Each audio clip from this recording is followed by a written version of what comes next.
कबीर का व्यक्तित्व एक अक्खड़ फक्कड़ मस्ती के साथ उसमें उपजे भक्ति के बीज से सबसे प्रमुख पहचान रखता है। कबीरदास की वाणी वह लता है जो योग के क्षेत्र में भक्ति का बीज पड़ने से अंकुरित हुई थी। आचार्य हजारी प्रसाद द्विवेदी का एक कथन कबीर के व्यक्तित्व को उसके मूल से समझने में सहज ही एक प्रेरक बिंदु बनता है। कबीर के समय उत्तर के हठ योगियों और दक्षिण के भक्तों के मध्य परस्पर विरोधी विचारों से साधारण जनता में दो प्रकार की प्रतिक्रिया हुई।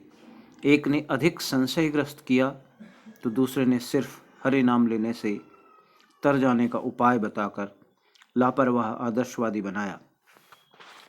निर्ममता और मायिकता योग की पहली शर्त है जो उसके अनुयायियों को अक्खड़ बना देती है। कबीर ने यही अक्खड़ता योगियों से विरासत में पाई थी। इसलिए वे कहते हैं कि चाह गई चिंता मिटी मनवा बेपरवाह, जिनको कछु नहीं चाहिए सो साहन के साह। किंतु अक्खड़ता कबीर का सर्वप्रधान गुण नहीं है। जब वे अवधूत या योगी को संबोधित करते हैं तभी उनकी अक्खड़ता पूरे चढ़ाव पर होती है। वे योग के विकट रूपों का अवतरण करते हैं, गगन और पवन की पहेली बुझाते रहते हैं।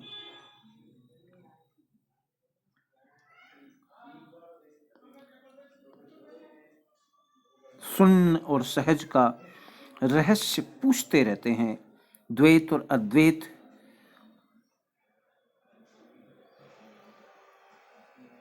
की व्याख्या करते रहते हैं और अवधूत के ज्ञान पर कुटिल हंसी सी हंसा करते हैं।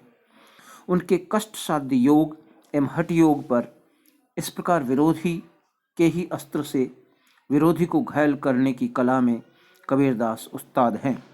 गगन और पवन के बल पर आतंक जमाने वाले से ये छोटा सा प्रश्न कितना सहज और फिर भी कितना तिलमिला देने वाला है। गगना पवना दोनों बिन से कह गया जोग तुम्हारा। कबीर ये सब कुछ कर चुके थे, इसलिए वे ऐसे चुनौती देते थे। कबीर स्वभाव से फक्कड़ थे।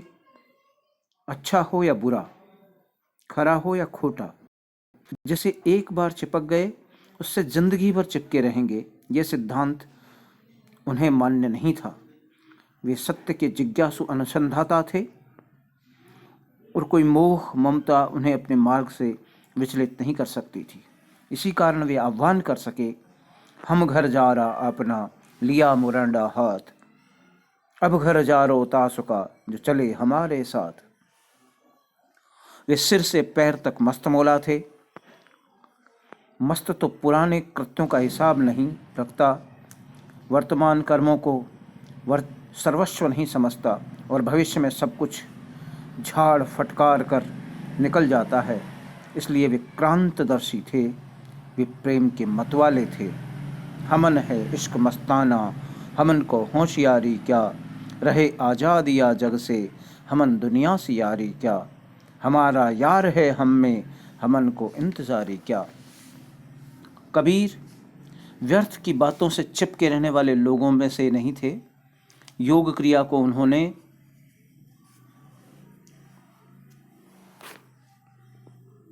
डट कर अनुभव किया पर जमी नहीं। वे समझ गए थे कि शारीरिक व्यायाम और मानसिक समदमादि का साध्य है वह चरम सत्य नहीं है हो सकता।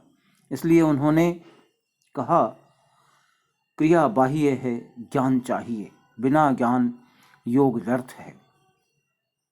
कबीर ने कहा, प्रभु तो सर्वव्यापक है, भीतर कहूँ तो जगमग लागे, बाहर कहूँ तो झूठा हो, बाहर भीतर सकल निरंतर, गुरु प्रतापे दीठा लो। कबीर की ये घर फूंक मस्ती, फक्कड़ाना लापरवाही और निर्मम अक्खड़ता उनके अखंड आत्मविश्वास का परिणाम थी।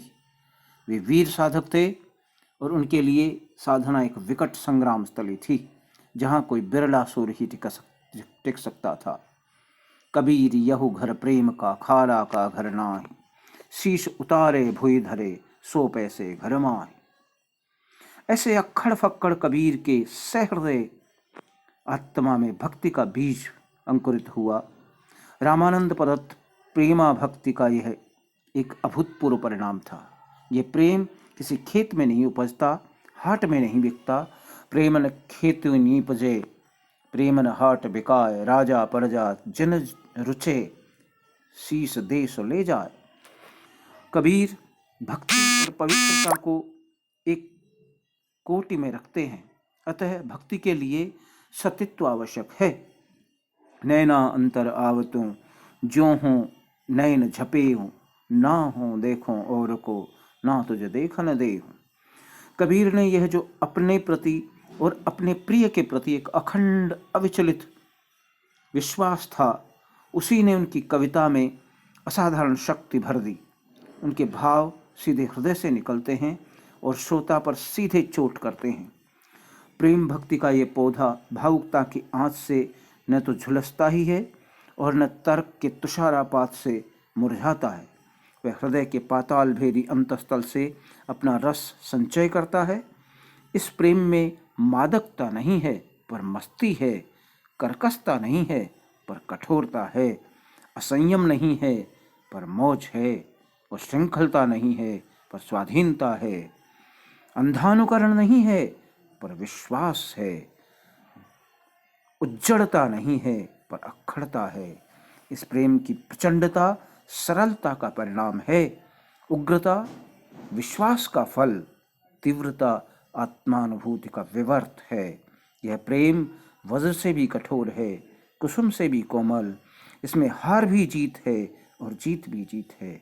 कबीर इस सरसता और विश्वास के कारण ही जहाँ एक स्थान पर भगवान के निकट अतिशय विनीत और हतदर्प दिखते हैं, वह दूसरे स्थान पर चुनौती देते हुए भी दिख जाते हैं। वे राम के कुत्ते के रूप में अपना परिचय देते हुए नहीं लजाते। ये निश्चय संपूर्ण समर्पण है। कबीर कूता राम का, मुतिया मेरा नाम, गरे राम की जेवड़ी, जित खेचे तित जाऊं, तो कहे तो बाहुड़ों, दुर दुर कहूँ तो जाऊं, ज्यों हरि राखे त्यों रहूं, जो देवे सो खाऊं। आत्मसमर्पण की यह हद है, फिर भी प्रियतम के असंतुष्ट हो जाने की आशंका है, अपनी तुच्छता है। पर मन परती तन प्रेम रस, ना इस तन में ढंग, क्या जानो इस पीवसो, कैसे रहसी रंग।